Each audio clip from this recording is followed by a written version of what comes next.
Welcome back to Vail, Colorado, and Adaptive Spirit. Now, in our last episode, we explored the origins of adaptive spirit, how an idea born inside the cable industry became something far more enduring, became a community, a movement, and a force for good. But if episode 1 was about the why, this episode is about the who. And I'm not talking about the British rock band, I'm talking about the athletes. Welcome to the great indoors, and in an age where information seems to be moving faster than meaning, where we're constantly connected but not always truly in conversation. I'm your host, Matthew Roberts, and as always, I'm joined by my producer, the one and only incredible Larissa Yee. So coming back to Vail, and what we are looking at in this episode, they're not just stories of resilience. They're stories of ambition, of discipline, of sacrifice, of family, of unimaginable lows, and through this, an unwavering commitment to perform at the very highest level. So we feature a lot of the athletes. You'll hear from athletes like Jake Adikoff reflecting on a career that has spanned multiple Paralympic Games and moments of extraordinary success.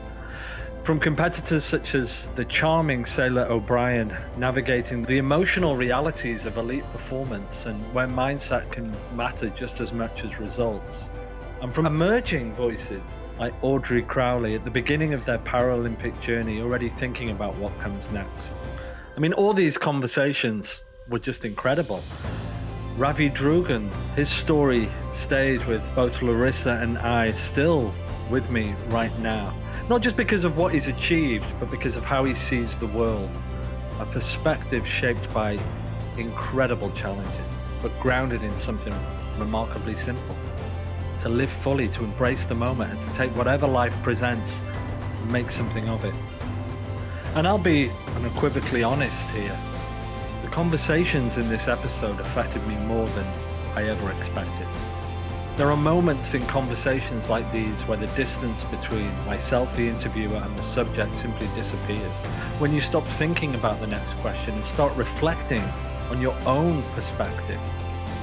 The amount of times my own children, family, and friends entered my thoughts with something I'd never felt before. It really helped me reflect and put my own life in true perspective. Because alongside the triumphs, you'll also hear the stories that don't follow a perfect script. Athletes like Kyle Talman, reflecting on when things didn't go to plan, but where the experience itself still carried enormous meaning. And yet, across all these conversations, there's a common thread. A mindset that embraces challenge, a willingness to do the hard things, and a perspective on life that, frankly, most of us don't encounter often enough. And you'll begin to understand that adaptive spirit isn't just support. It's connection, the kind that allows these incredible athletes to share their stories and to inspire us, and in many cases to give something back to the very people who support them. And that's when this becomes something more than sport. So in this episode, we spend time with the athletes themselves. We hear their stories, their journeys, their triumphs, their setbacks.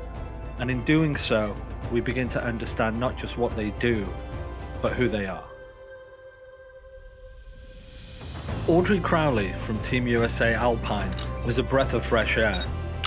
I've been on the team for 4 years now. This is my 4th year. I have 1 World Championship medal and 4 World Cup medals.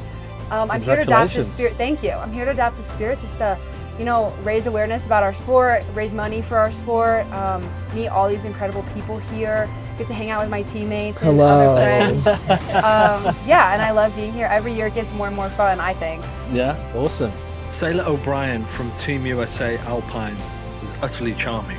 I think I'm just kind of, it's end of the season for me for skiing, and so things are just kind of starting to chill out and getting into, more summer off-season training. But, this is probably like one of my favorite events of the year, just to kind of close things, which is super awesome. And what are you hoping to get out of the next few days here in Adaptive Spirit? I think just like making authentic connections with people is really kind of what I'm here for. Yeah. And so, and I definitely have those every single time. But that's often kind of my mindset coming into this is, you know, making as many authentic connections as possible. And that's what we're about on this Yeah. podcast. Because I know there's a technology angle to this event, Yeah. but I think you'll agree with me, Sailor, the best connections are the authentic human ones. Absolutely. Right? Yeah. Or ones with your pets. Yes. You know? 100%. You know. Team USA's alpine skier Ravi Drugan's personality was infectious. I had an open mind because you think about skiing in a sit ski, you're up high off the ground, like this is like a balancing act. How about a sled? But we had a lesson with an instructor with Oregon Adaptive Sports. You know, they gave me a scholarship for a half-day lesson, and by noon, me and my dad went skiing by ourselves, and we're skiing black diamonds in whiteout conditions. And I remember yelling at my dad because I was like, "This is hard," and I'm like, "Is this a black diamond?" And he looks at me, he says, "We just ski down the mountain, it doesn't matter." So he taught me to ski down the mountain no matter what the conditions. And you know, I fell in love with skiing then, loved the challenge of it, and that's what keeps me ski racing is just the challenge. Like, can you do that good? Can you nail that course faster than someone else? So I never thought I'd be a ski racer. Like, I was more of a free skier and a park rat, and if you asked me 15 years ago, I've been like, I wouldn't be caught dead in one of those spandex speed suits. But I do it now, and it's really just because, like, in 8th grade, I had a teacher that was like, write down what you want to be when you're older, right? And people wrote down mother, father, dentist, lawyer, doctor, right? I'm like, I don't know, right? I really thought about it, and I wrote down to live life to the fullest, enjoy every moment, and have no regrets. And that's really why I want to say got me to here. Because it's just, you gotta take the opportunities that life presents itself and enjoy the ride. Absolutely, and I think you're the absolute embodiment of that, Ravi, really, absolutely. I'd say the same to you for just being here. Yeah, thank you. Michael O'Hearn from Team USA Alpine just had an incredibly intelligent and fascinating perspective. I started skiing independently before I walked, and it became a real sanctuary for me, a real sense of anatomical freedom and just a joy. I mean, I didn't have that kind of outlet navigating disability as a child, and I kind of progressed from there to level 1, racing, just scholarship opportunities, just enjoy the sport. And past 2 years, I've been, training full time out of Park City, Utah. I was able to work my way up to some national rankings. I got a few podiums and some good results the past 2 seasons, and was able to secure a top 5 national ranking in giant slalom. This was my first games named to Team USA, and it was awesome, yeah. Kate Delson, a snowboarder with Team USA, not only had a fantastic games in Cortina, but she's something of a creator. We're only on the world stage for a blimp. It goes by like that, right? Yeah. But there's so much to get there for both Olympians and Paralympians. And we get started on the Mammoth team. I was training in an event called Slopestyle, just for fun. I was very passionate. I didn't miss a day of training. My coach called me crazy sometimes for not wanting to take 10 minutes to drink water because that was 2 laps gone. Yeah. I've recovered from that. I drink water now while I'm snowboarding. But so there's local competitions in the U.S. by regions through this organization called USASA. And with USASA, you just sign up, you start regionally. So in Mammoth, I would compete in slopestyle, which is jumps and rails. And I had this run. I would always try to throw my 360 was my best trick and still is now in the runs. And then when I was a senior in high school, every year there's an event where all the regions come together, actually 20 minutes from here in Copper Mountain. I was just riding there today. Yeah. And we compete with everyone from all the regions, every kid, and you do it by age group or open class. Like a national event. Yes, it's called nationals. Yes, Yeah. that's the word. Yeah. And I was competing in 17 and 18-year-old girls category. Yeah. And against able-bodied, so I was the only disabled person there, as far as I know. Okay.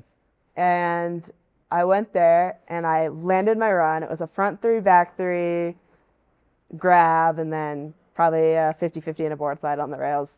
Very simple run, but I had been working on it the past 3 seasons to be able to land that. And I did during the comp, and it got me a 3rd place at nationals. And still one of the medals I am most proud of. Wow. And then that same event, they had a small little adaptive race there, and a lot of the riders on the national team and the ones coming up came out just to say hi and have a fun competition, because I think it lined up with this event. And I met them, and I got introduced to a team in Utah that trained. And of course it was going to be a big change, going from having fun with my park team, being so embedded in that, to going to race, like going from my baggy park pants to skinny race pants. That was a bit for my mind to really want to do. That following year, that January, I went to my first race, which was in Finland with this new team I was on, Team Utah. And I thought it was really beautiful being surrounded by so many people with disabilities. You'd honestly forget on the hill that we are all disabled, and then you would see them off the hill and be like, hey, that guy's missing an arm. You wouldn't notice it on the hill. Yeah. And I imagine as well being an international crowd, right, if you were in Finland. Yes, very international, which was crazy to go from competing at my local little spot to go to a Europa Cup in Finland. Which our Europa Cups and North American Cups are combined with World Cups. Like they happen on the same day usually. So I was also with the top, like seeing the top athletes compete. And I was pretty hooked from there. That's when I decided I was going to go for the 2026 Paralympics. And that's when I realized logistically that I had a good shot of making the team. Jake Adikoff from Team USA Nordic is as cool as he is successful. It was great. Yeah. I had a big goal of 4 gold medals, and I nailed it. You got 4 gold medals. 4 gold medals. Did you really? My goodness. Yeah. Congratulations. Here on the Great Indoors, we have 4 gold medal, Jake Adikoff. Well done, congratulations. Thank you so much. Yeah. And do you have any of them on you? I have 1 on. Oh, do you? There you go. Look, perfect. I've been instructed to carry it around all weekend. Yeah. Oh, wow. Look at that. There you go. Look at that. Good. We got a gold medal for the Great Indoors. Look at that. Well, congratulations. Yeah, that's incredible. Thank you so much. Yeah. So it was a fantastic. And was it your first Olympics or? 4th Paralympics. Oh, it was your 4th. Yeah. Oh, wow. But this was the most successful medal haul you've had. The most successful by a lot. Yeah. Oh my word, that's incredible. That's really incredible. So it feels very much like a bit of a celebration this week then. It's a little bit, yeah. Yeah. And you were out in Italy the whole time, and with the rest of the team. It was a great atmosphere. I imagine the memories will stick with you for the rest of your life, right? Yeah, definitely. Yeah. That was quite a fun Paralympic Games. Yeah. They have all been quite different. Yeah. This one, I think, was maybe the most fun of them all. Yeah. Yeah, that's a good thing to hold on to for a long time. Yeah. Congratulations on the 4 medals. Thank you. Incredible. Amazing. We've never had a gold medal winner on this podcast ever before. So you're the first. And no, thank you very much, Jake. It's been brilliant. Let's hear more from Ravi Drugan. Beijing was my first Paralympics, so Cortina was my second Paralympics. It was really nice kind of knowing what I was getting into and everything, and not being during COVID was really nice. I mean, Beijing was better than I expected it to be, but Cortina, Italy, the Italians are just so nice. No matter what, like the little speed bumps you find, it's great there. And the season's ended now, so do you have a break until it all comes back again? What are your plans? Well, so I'm not only a member of the Paralympic team, but I'm also a member of the national team. So we're normally on the road 160, 170 days a year.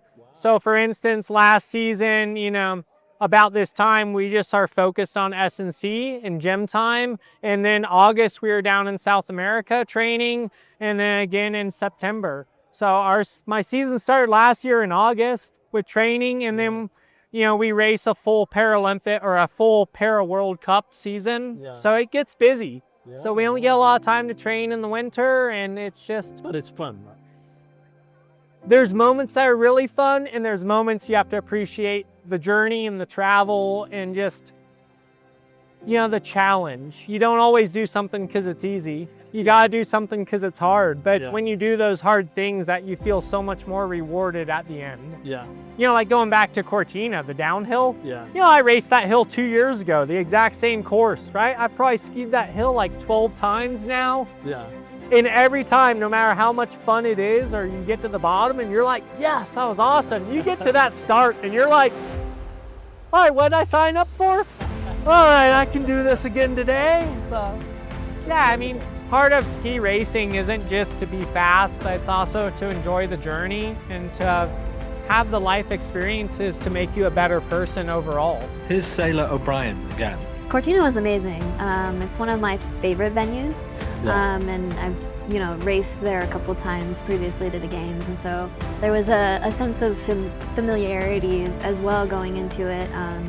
And just such a beautiful place in Italy to have it, and it was an amazing sort of setup, and they did a really good job at going from transitioning from the Olympics to Paralympics and that whole thing. And I did all of the events, everything downhill to slalom, and and had some really great finishes, which is amazing for my first Paralympic Games. Oh, it was your first one? Yeah. Oh, congratulations then. It was amazing, and I'm stoked about it for sure. Yeah, and here it's because obviously it only comes around every 4 years, and we're here. There's something quite prominent about that, like being at Adaptive Spirit post Cortina, everybody sharing those stories and experiences. What was a moment for you, either in Cortina recently, your first Olympic? I imagine the whole thing was and just what incredible moment, right? I think that the overall experience was really, really amazing. I think what's sticking out for me as I'm kind of, at the end of it, of processing it, is that I've actually kind of had like a pretty bad season mentally, going into the games, and that for sure has kind of gotten, into my skiing a little bit, and so I've been struggling a little bit with that as well. But going into the games, I just was like, I just want to try and like do it and, see what happens. I didn't want to have any sort of expectation or, too much pressure on myself. And so, I mean, really, I think what stuck out to me for this was that how I held those things accountable for myself as, you're here to have fun. You're here to just like ski, and it's, like, yes, it's the games, but it's also just another race. And just, having a good time and those runs just being exciting and doing the best that I can.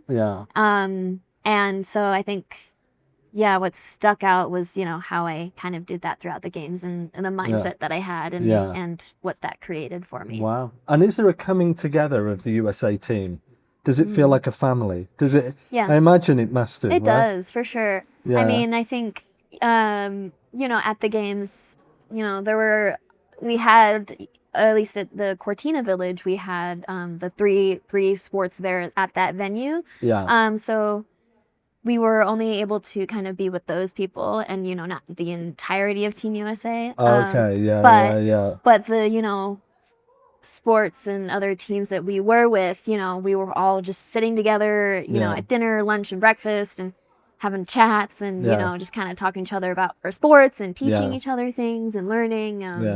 And, certainly coming here to this event where we have those mixed sports here and kind of getting to share stories and experiences of, how was your games and talking to them. And it certainly does, bring people together, and there's a sense of community for sure.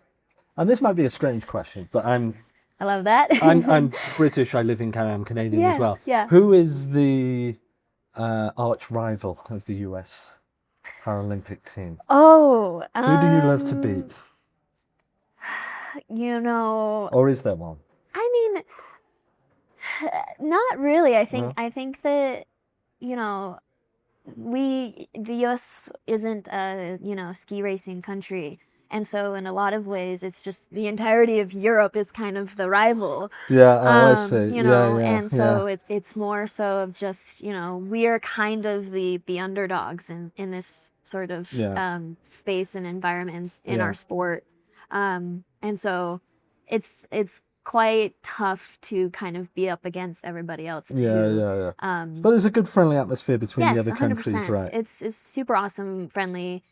competition environment. You know, especially in the women's field. You know, it's awesome to have those ladies. I love, you know, racing with them, and it's so fun. You could learn. I guess there's a lot of things to learn, right? Yeah, totally. And you know, I get to watch them ski and you know, be like, hey, like what skill is that, or you know, whatever. You know, but get to, you know, play with, you know, have fun with each other, you know, and then when we go through the start, it's like, okay, like it's game time. And then when we go through the finish, we can go right back to supporting each other and just having fun again, which is awesome. Wonderful, wonderful.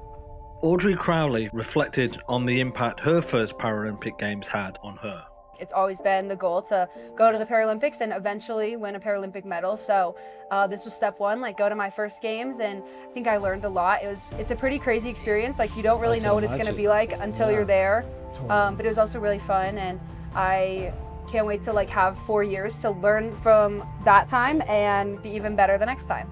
Kyle Tolman from Team USA Alpine just had a multitude of fascinating stories. Unfortunately, I didn't end up finishing my race. I had an issue with my equipment in the middle of my run. If you know anything about sit skiing, I use something called a mono ski, and I have basically a plastic bucket that I sit in, but I don't have my full core. So I have a taller back on my rig so that I can kind of push off of it, stay forward, be aggressive. And unfortunately, that back broke, and unfortunately I wasn't able to finish. But it's still a great experience, being. I mean, I'm proud of what I did. You know, I made the most of the games in general. I said that going into the games, making the team, the world is so divided right now. And I think that the Olympics and Paralympics are so important in that, because it brings people together. And my other love is music. And those two loves, I think, are for the same reason of they bring people together from all over the world. People from completely different backgrounds, don't speak the same languages, but anyone can watch the Olympics or the Paralympics, listen to a song and just feel connected. And that's super special to me. But you know, I made the most of that at the games. I did some interviews with fellow athletes and things. I, you know, made content around the games. I did music at the games as well. I got to play some guitar, play some music. That was awesome. And then my competition, I was training well. I was in a great headspace, and me and my coach checked my gear. We check my gear all the time. We checked it the day before. After training, I trained great. Everything looked awesome, and unfortunately on the day it didn't work out. But I gave it everything. You know, I went out there trying to compete, trying to lay down a fast run. Some people just, you know, were trying to finish, and I respect that as well, but I was trying to race. I was trying to lay down the fastest skiing I could, and unfortunately it didn't end well, but it was a good DNF. Yeah. I've gotten to travel the world and meet so many incredible people, and you know, ski so many amazing places and do well in races here and there, you know. Obviously making it to the games in Italy was incredible. And it was my second games. My first was Beijing, but it almost felt like having a first games, because Beijing was still during COVID times. Yeah. So we had to wear masks.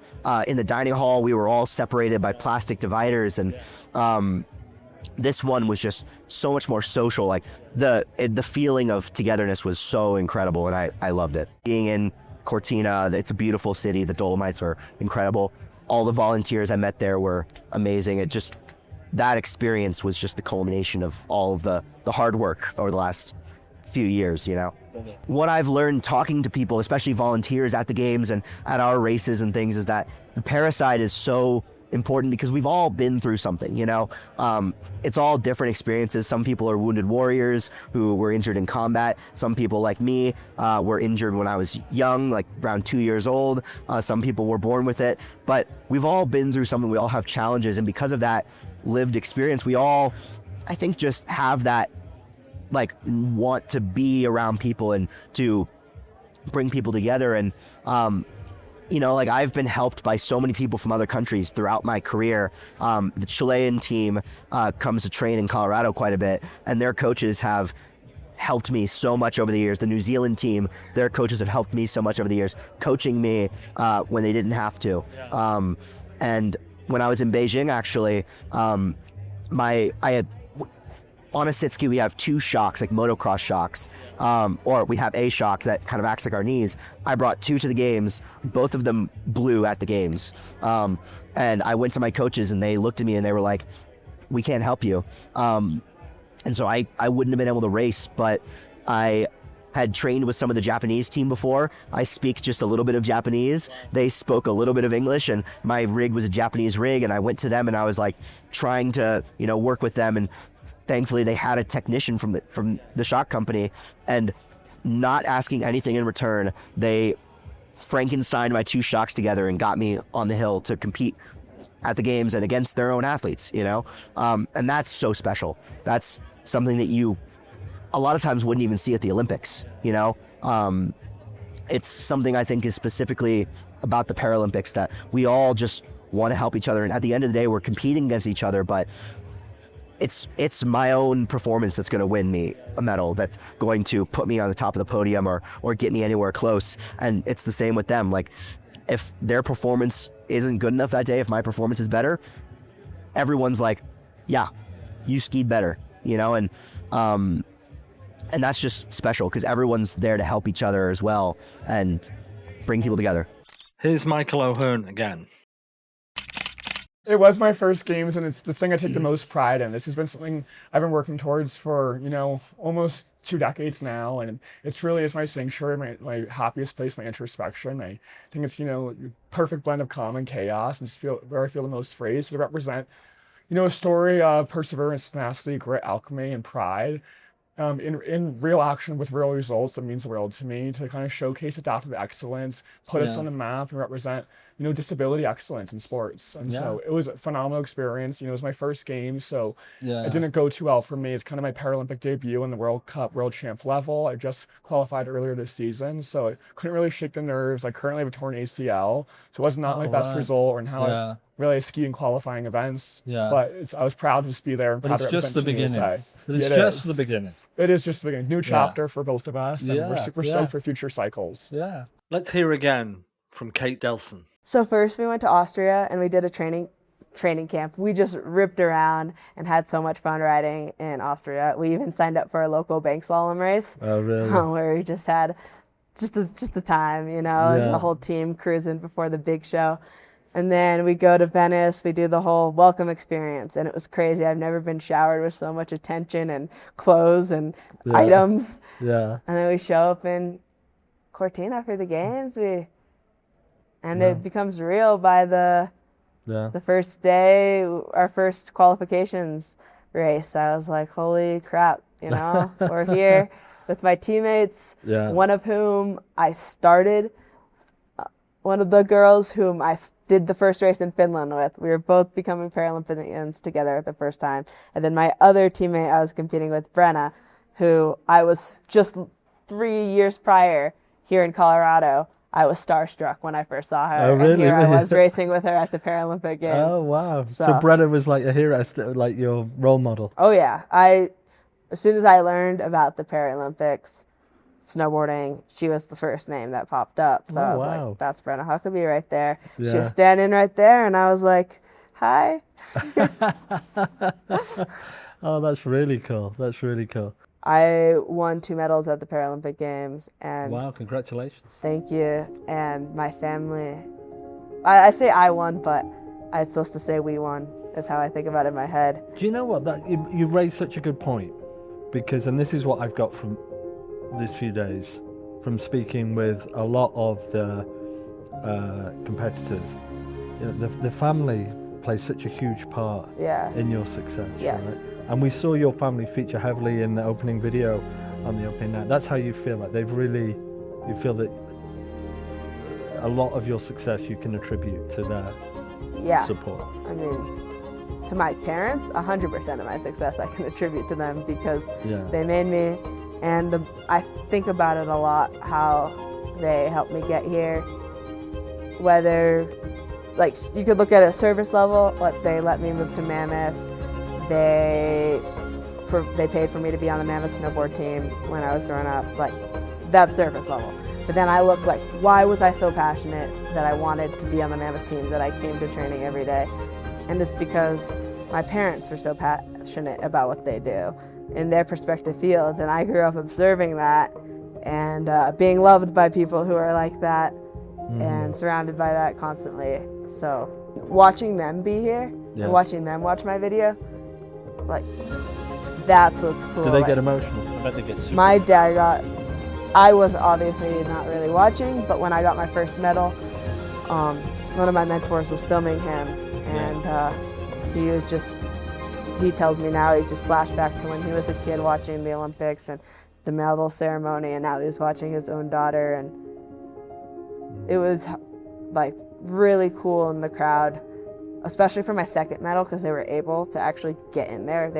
Security was very heavy for the medal ceremony.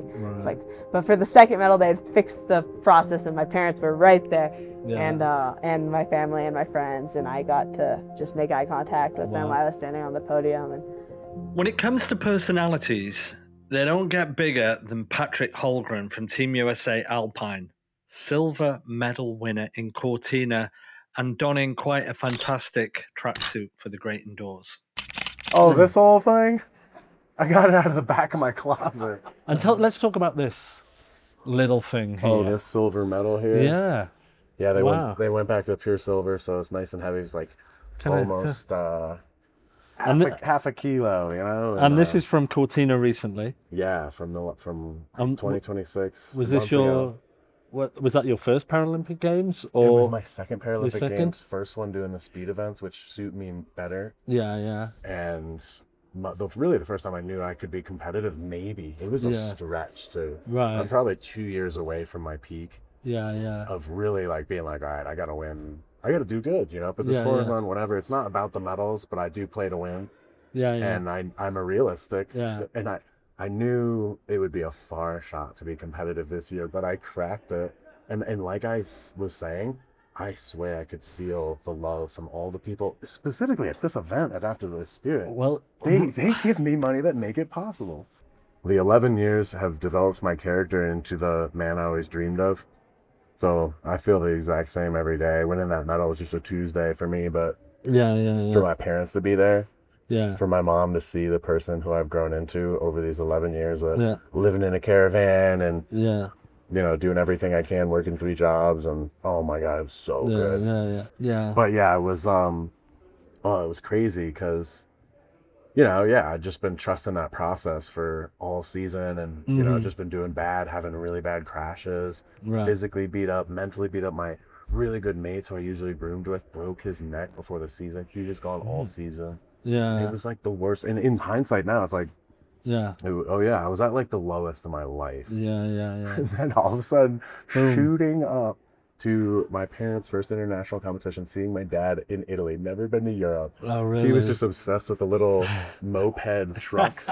He was these 2-stroke engines screaming by, he's chuckling and laughing. And the funniest part was I did that 4 years ago when I first went there, and it was not far from the tree, and it was super surreal moments. And that was, I thought I was on a mission from God. Just in all these crashes I was having. I remember my coach running up to me after I went through 2 red fences and tomahawked for 50 feet through, you know, light snow, like some rocks and tree slopes over there. And I'm just like, the Three Stooges, like, oh, look, I'm okay. Like, unreal. Everyone's like, yeah, man. Like, everybody knew it too. They were just like, you are so lucky you're not season over in the hospital right now. Oh my god. And it was just like, all right, see you guys tomorrow. Yeah. And my coaches preach trust the process. Yeah. And thank God they did. Sure. Audrey Crowley again. I think my message is just like really hard work wins in the end. So really keeping that hard work, like don't let anything hold you back. And yeah. It's very evident in Audrey. She's the moment of what she does is rooted in, you know, legacy, representation, and excellence. She's kind of trailblazed a new path for adaptive sports and women's sports. So we have a little hate-love relationship, but I just have all the love for you. And I would say my message is to, you know, get involved in the community. Visibility carries representation. You know, we want to represent excellence. We want to represent elite level athleticism, and that's what we do. Yeah. You know, we run parallel to the Olympics in criteria, regimen, hard work, and discipline. And we've earned our spot here. We're stoked to be here. So, look out for us for 2 up-and-coming I think you're athletes. achieving that mission. Thank you. And I certainly think both of you are an inspiration. Thank Thank you. Honestly, to me personally, and hopefully to our listeners. Here's Sailor O'Brien. What's on the horizon for you? What have you got planned? Yeah, definitely take some time for myself. I mean, I don't know, I'm kind of like open and up in the air about, I guess what my plans are. I do a bit of rock climbing in the off season, so hopefully a bit more of that. And then also I'm an artist as well, and wonderful. Get to spend more time doing that. I'm actually in the beginning process of learning to be a tattoo artist. Oh wow! So hopefully I can get that start to Well, that's roll. really cool. That's really creative. Yeah. Let's hear from Patrick Holgren again. Best movie ever made. Just came out, free on YouTube. Us and Them, a disabled ski film. That whole thing. I just had a movie come out, and it's gonna change the world. You're in the movie.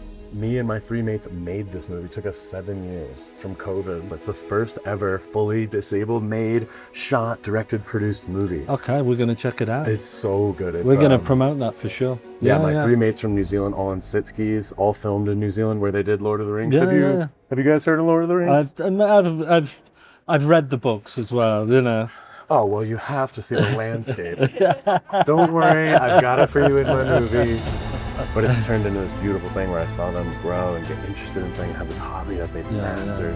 And I did the same thing with skiing, and it's it worked. Awesome. It all worked. Yeah. It's so funny because I was there last season, and we're looking around watching the edits, and it's crispy. He got a cinema red camera, like a $20,000 camera. We cracked it.